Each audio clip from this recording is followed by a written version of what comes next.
Dear students, welcome to my next session on solid state. In this session, we are going to discuss the three-dimensional close packing in crystals by using the two-dimensional hexagonal close packing. Already we come to know that crystals will have three-dimensional arrangement of the particles in all the directions. But this three-dimensional arrangement of the particle can be generated by using the two-dimensional structures of the crystals. So a crystal consists of two types of two-dimensional close packing structures, that is square close packing structure and the hexagonal close packing. We already know that there are two types of two-dimensional close packing. One is a square close packing and the other is hexagonal close packing. These two can be used to generate the three-dimensional structures or lattice. Crystal lattice can be generated, three-dimensional crystal lattice can be generated by taking these two types of two-dimensional close packing structures. In our earlier discussions, we have known that when we use two-dimensional square close packing to generate the three-dimensional close packing, the resulting will be simple cubic lattice. That means we are going to get simple cubic unit cell. We have done three-dimensional close packing by using two-dimensional square close packing in the earlier class. There I had told you that if you take a second layer of the square close packing and if you keep the second layer of square close packing on the first layer in such a way that all the spheres of the second layer are in contact and exactly coincide with the spheres in the first layer.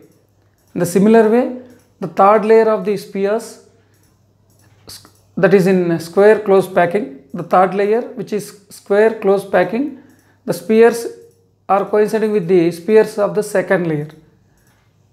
That means here the spheres are aligned in all the directions exactly.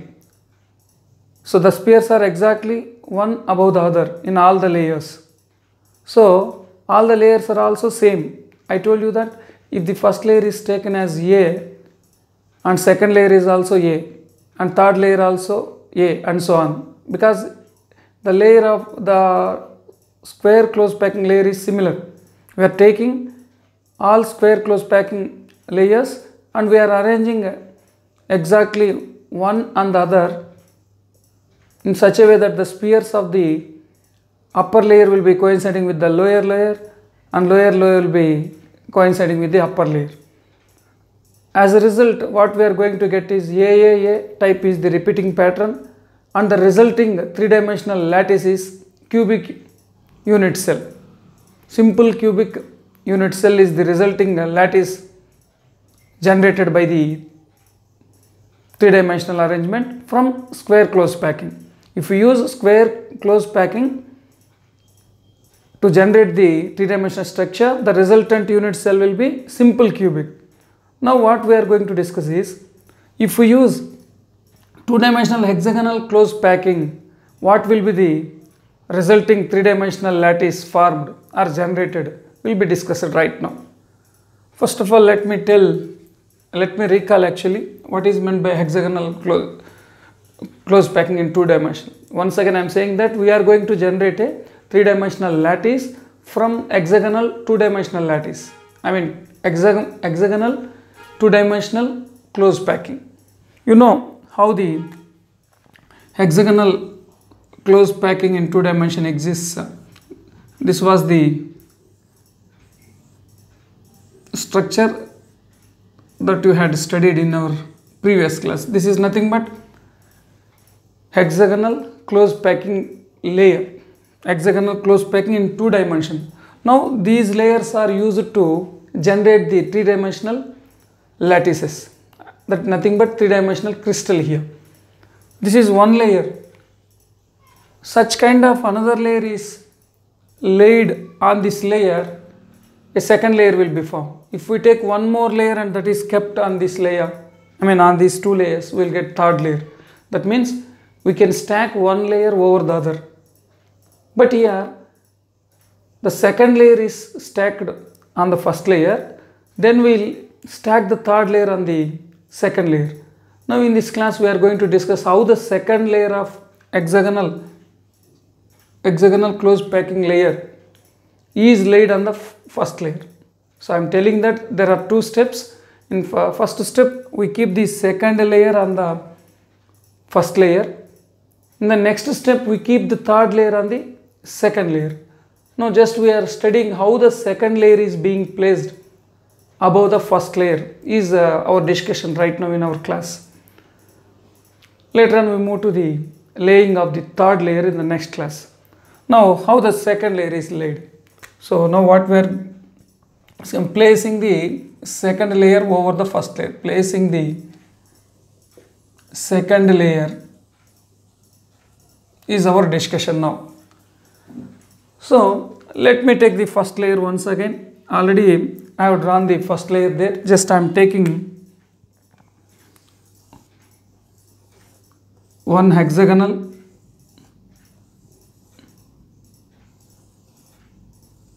close packing in 2 dimension. This is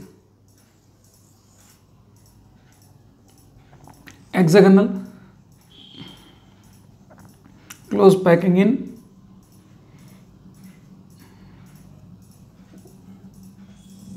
2 dimension.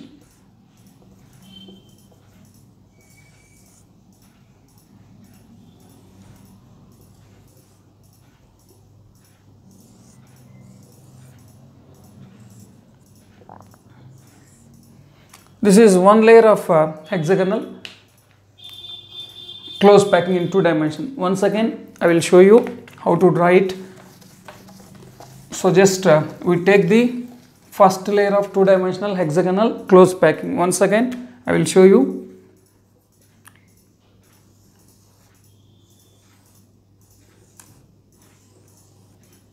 What I am using right now is a 2 dimensional hexagonal close packing.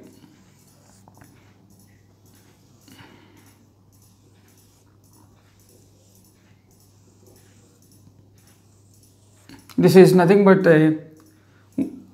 one layer of hexagonal close packing. That is 2 dimensional one layer of 2 dimensional hexagonal close packed layer is taken. Now we'll keep the second layer above the first layer. This is the first layer. Now we are going to take one more layer. That layer is being laid on this first layer. But how we are laying the second layer? How we are placing the second layer? Look here, already I had mentioned that there will be voids generated in hexagonal close packing. Look here, void is nothing but the empty space formed here. These voids are actually called as a triangular voids.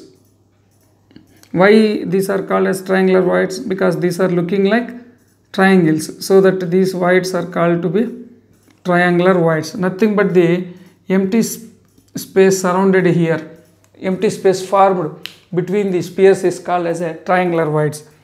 If you need, once again I can show here what is a triangular void. When 3 spheres are in contact with each other in a layer, the empty space formed between these spheres is called as a triangular void. Void means nothing but an empty space. Definitely there will be voids while arranging the points, because the points or the atoms are taken as hard spheres, so that however closely and effectively we pack these spheres, definitely there will be certain amount or certain vacant space will be left out. So that vacant space left out is called as a void. But here it is looking like a triangle, so that it is called as a triangular void. This is a triangular void. Now if you see the first layer, you can see triangular voids here. wherever three spheres in contact, it gives the triangular voids. So these are all triangular voids. Now I am placing the second layer over the first layer in such a way that the triangular voids or the depressions are covered by the spheres in the second layer. So once again I am saying that now I am going to stack the second layer in such a way that the spheres of the second layer will cover the triangular voids or depressions in the first layer. So just I am stacking here. The second layer is being stacked here. Look here, I am stacking in such a way that the second layer, the spheres of the second layer are covering. Look here, these are triangular voids in the first layer. Now the second layer is covering the triangular voids in the first layer.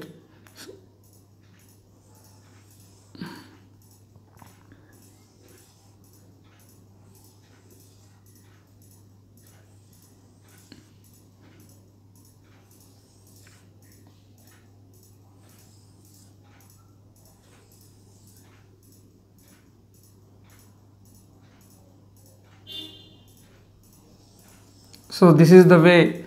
So just what I have done is I have placed a second layer of hexagonal close packing over the first layer of hexagonal close packing layer. Simply a second layer is laid on the first layer. Look here, but what is our objective? While we are laying the second layer, we should see that the triangular voids of these are the triangular voids. Just I am pointing here. This is a triangular void. This is the triangular void. These triangular voids are covered by the spheres in the second layer. But see that not all the triangular voids of the first layer are completely covered by the spheres of the second layer. Of course, here you can see all these voids, triangular voids are covered, but still you can see here, the tetrahedron, the voids, triangular voids of the second layer are not completely covered. Here you can see. That means some of the triangular voids of the first layer have been covered by the spheres in the second layer. Still, some other triangular voids of the first layer are not completely covered. Clearly you can see. Now, in this juncture, this stacking of second layer will generate a new types of voids. Earlier we have only triangular voids. Now after placing the second layer over the first layer, we have the generation of the two new voids. Let me tell what are those voids for. Now I will name the first layer as A, because first layer, the arrangement or first layer is named as A type. Now see the second layer of hexagonal layer. I have distinguished by using red color and black color. The first layer is given with a red color and the second one is drawn with a black color. You can see that first layer is entirely arranged differently from the second one. That means the second layer is, the arrangement of the particles in the second layer is entirely different from the first layer. If the arrangement of the first layer is A type, then the arrangement of second layer is taken as the B type. So this is B type. Simply you can say that first layer is not aligning with the second layer, or second layer is not exactly aligning with the first layer. The alignment is different. Different arrangements. First layer is different from second layer. So the first layer is taken as the A type arrangement and the second layer can be considered as the B type of arrangement. Now I was discussing that when I stack this layer, second layer on the first layer, or when I place the second layer over the first layer, we are going to get two types of new voids again. Earlier we have only triangular voids. Now we are going to get two new types of voids. What are those? Now the voids generated are two types. One is tetrahedral voids and the other one is octahedral voids. So when we stack the second layer over the first layer, we have generated two types of voids. Two types of voids are formed. Let me explain here. See here, as I told that when I keep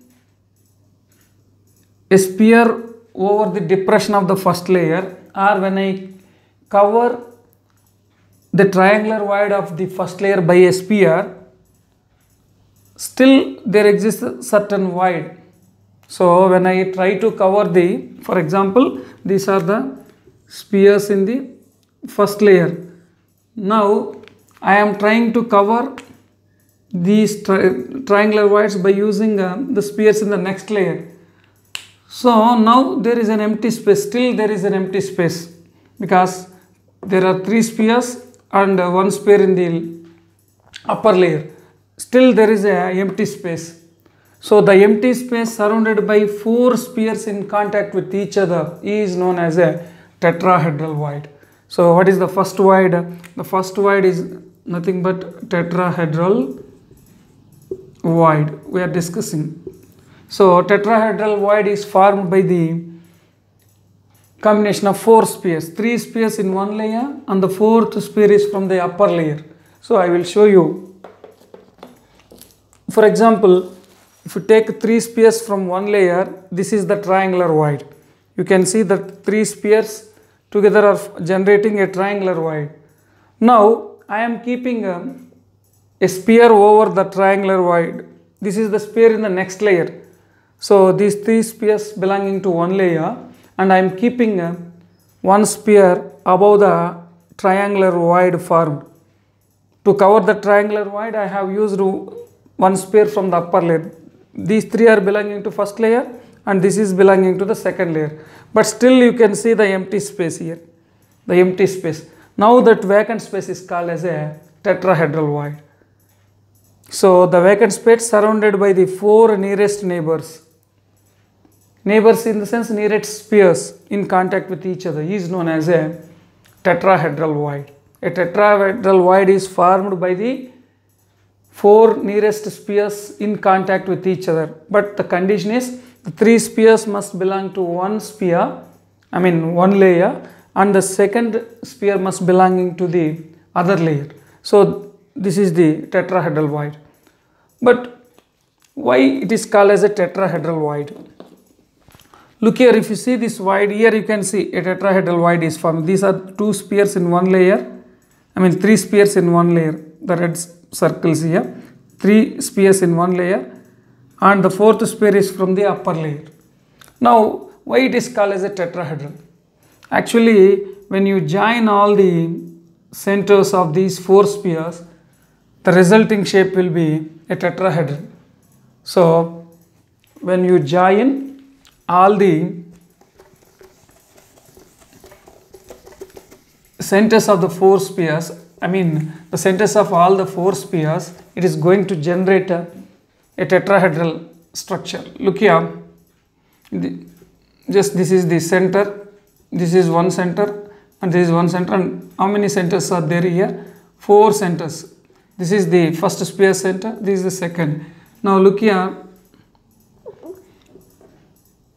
when you join the centers here, what we are going to get here? We are going to get a tetrahedron.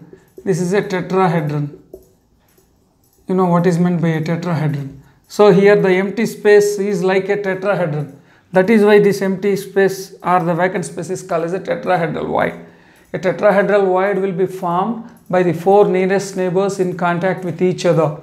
The 3 spheres will be belonging to one layer and one sphere will be belonging to the upper layer. The empty space surrounded by the 4 spheres is called as a tetrahedral void, as it is when we join the centers of these 4 spheres, it will form a tetrahedron. That is why this is called as a tetrahedral void. You can see here, this empty space is like this vacant space is like a tetrahedron.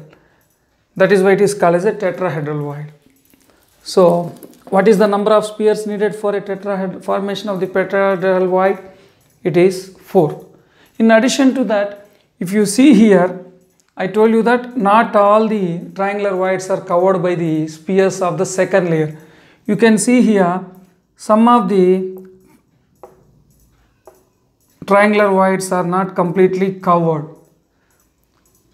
So here we generate a new type of void, that is a octahedral voids. What is an octahedral voids? A tetrahedral is formed from the 4 spheres.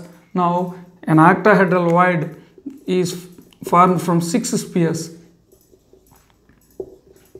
Look here, if you see this structure here, you could understand very easily. You see this empty space here.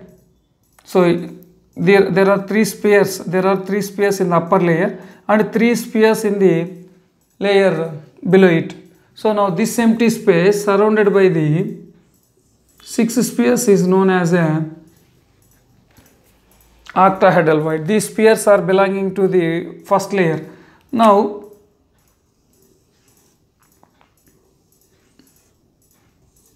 look here, these spheres are belonging to the upper layer. So now the empty space surrounded by these 6 spheres is called as a octahedral void. See here, 3 are belonging to one layer and other 3 are belonging to the other layer. Now this empty space here is called as a octahedral void or octahedral hole. So how it is formed? So clearly here you can see this is a octahedral hole and here it is a octahedral hole. So like that here you can see octahedral hole. But how this hole is generated? Why this is called as a octahedral hole? For example, here to understand this one, just we have to join the centers of these spheres to get the octahedral. When you join the centers of all these 6 spheres, it will form a octahedron. So that is why it is called as a octahedral void. For example, here these are the centers of 3 spheres in the upper layer and these are the centers of the 3 spheres in the lower layer. Now let me join these.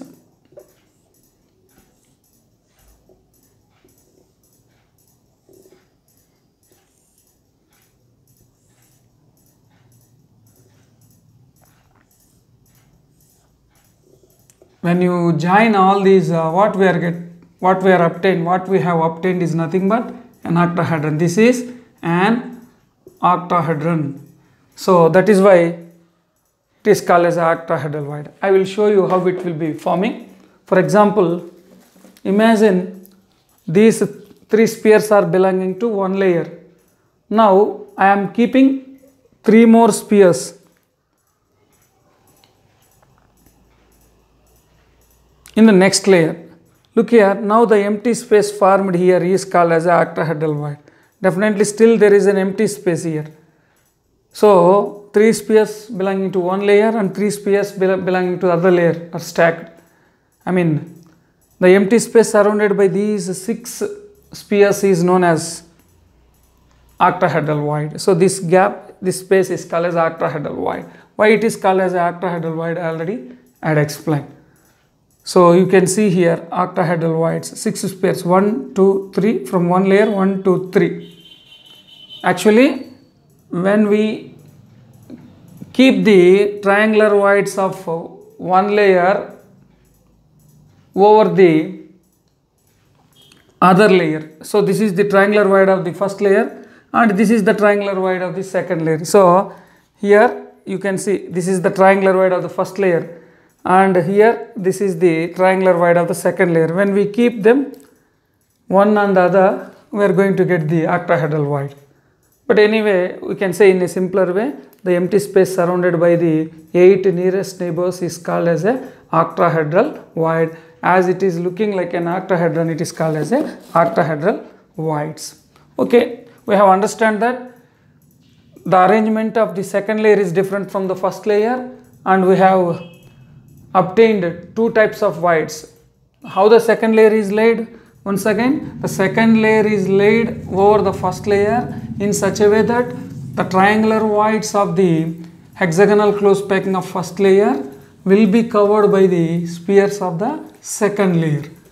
So in this, not all the triangular voids of the first layer will be covered. As a result, we are going to get 2 types of voids, octahedral and tetrahedral voids, and I have just now told you octahedral and tetrahedral voids, how they are formed. But what is the number of these octahedral voids?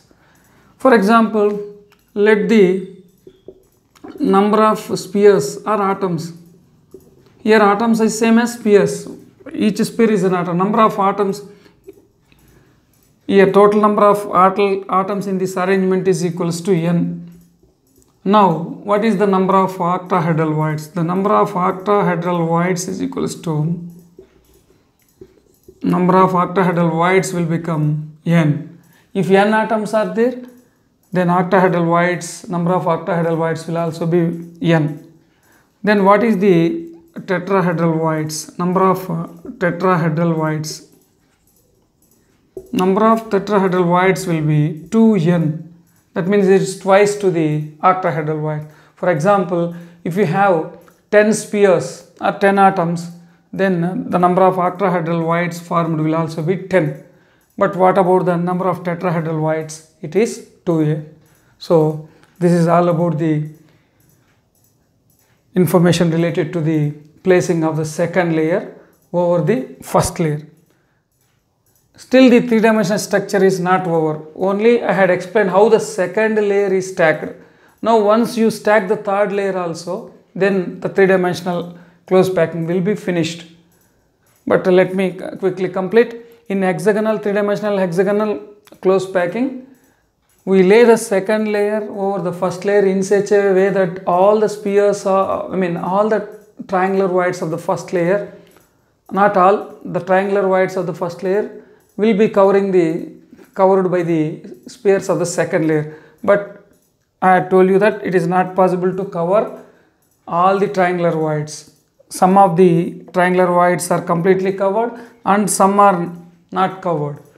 As a result, the first layer is taken as A and second layer will be B, different type. Now as a result, there are two types of voids generated, tetrahedral voids and octahedral voids. The tetrahedral voids are formed by the four nearest, the empty space formed by the four spheres in contact with each other.